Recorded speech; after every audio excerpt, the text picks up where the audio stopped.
Welcome to Buckeyes Tomorrow Morning for Sunday, June 7th. I'm your host, Tom Orr. The Ball State game in 90 days, the game against Michigan in 174 days. We are sponsored today by Jeff Ruby's of Columbus, proudly offering nationally acclaimed USDA prime steaks, seafood and sushi, impeccable service, live entertainment, and an attention to detail that is simply unmatched. Just go to jeffruby.com/Columbus to check out the menu and make a reservation today. All right, today's show it's like a spinoff. It's like the Frasier to the Cheers of the Buckeye Weekly episode that Tony Gerdeman and I just recorded a few minutes ago, actually.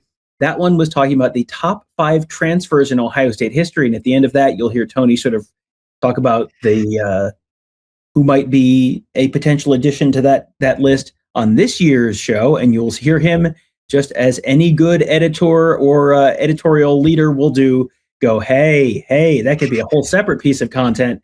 So here is that whole separate piece of content. Going to welcome Tony in.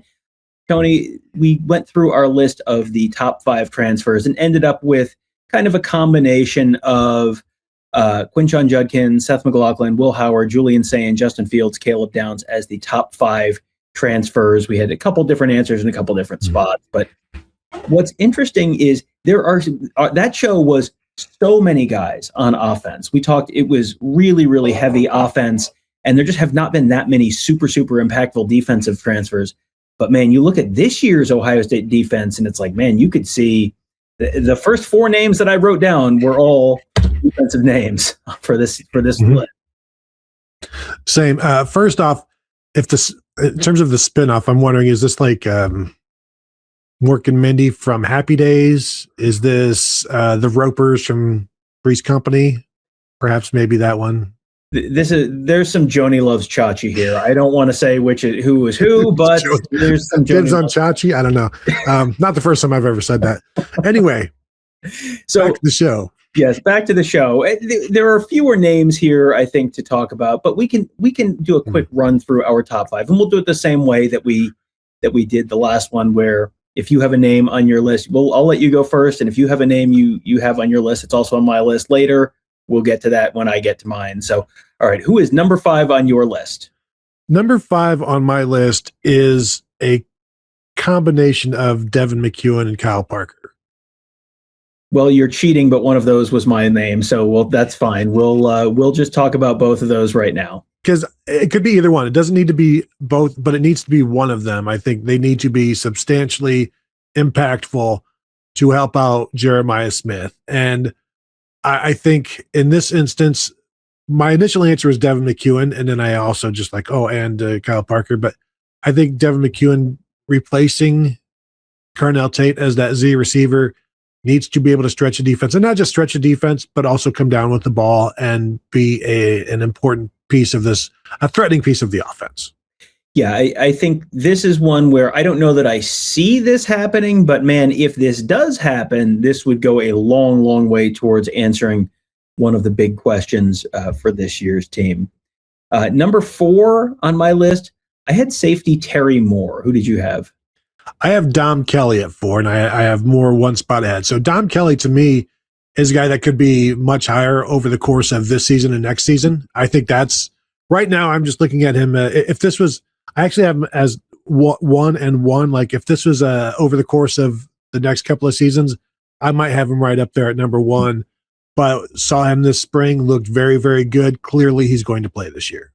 Yeah, I would have that same thing. He's going to play at some point this year, but I also think if this is we're having this conversation in 18 months or 24 months, he's probably right at the top of my list. But yeah, just looking purely from this year's perspective, yeah, I had him probably just missing the list, but did strongly consider him. So you had Terry Moore number 3, so we'll talk about Terry Moore here.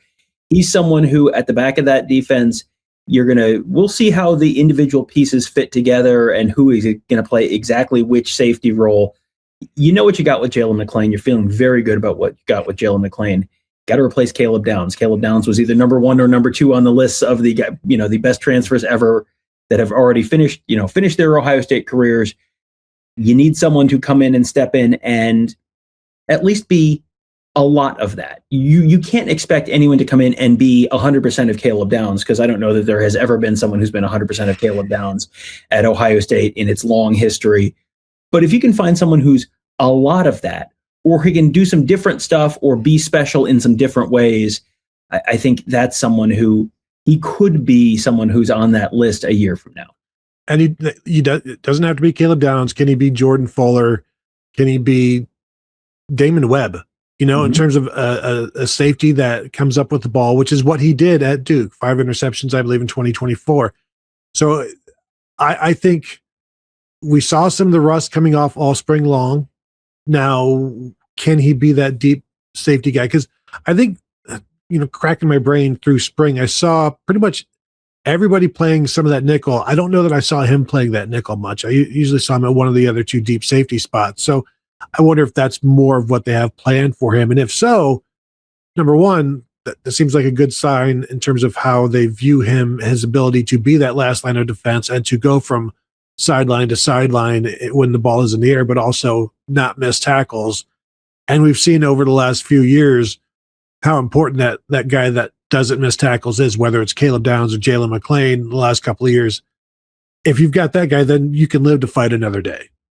Yeah, and he's not even, I don't want to spoil anything, he's not even the highest ranked safety on my list for this exercise, but yeah, he is definitely someone who could be potentially a really, really significant contributor there. So Quay Russaw, you have Terry Moore as number 3, correct? Mm-hmm. Correct. Okay, so my number 3 is Quay Russaw, and this is another one where this is a sort of high ceiling pick where he could be a solid player this year, but if he can sort of capitalize on the potential that we've seen, and if he can stay healthy, which he was not necessarily able to do at Alabama, it feels like the ceiling here is really, really impactful defensive star for them, where it shows up on the stat sheet in a way that makes people really sort of stand up and take notice. Yeah, I'm going to be interested to see how much of the Caden Curry role he has from last year, where he's kind of the free rusher, and whether he can hold up. And Larry Johnson has said nothing but good things about him. He had some really good moments this spring. He's got the speed. He's got some of that power that is necessary. So I think he's got some untapped potential that we might finally get to see come out this year. Yeah, I think he's definitely someone that has a ton of potential. But as Urban Meyer said, that just means you haven't done it yet. So, all right. So who is your number 2 here? My number 2 is James Smith. That is also my number 2. Okay, so I think again some untapped potential. He did start, I think, 12 games last year for Alabama, so he's played. But everything we keep hearing about him from the basically his first week on campus until through the spring, he's done everything right.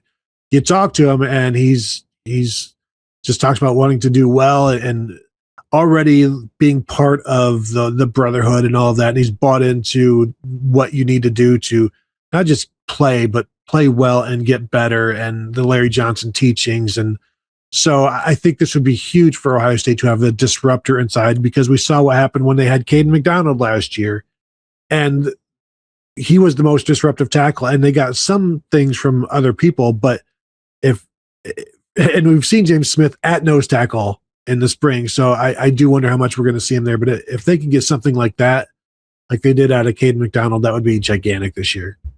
Yeah, it feels like he could do, if he can just be 85% of what Caden McDonald was doing, if he's in that role, that would be enormous.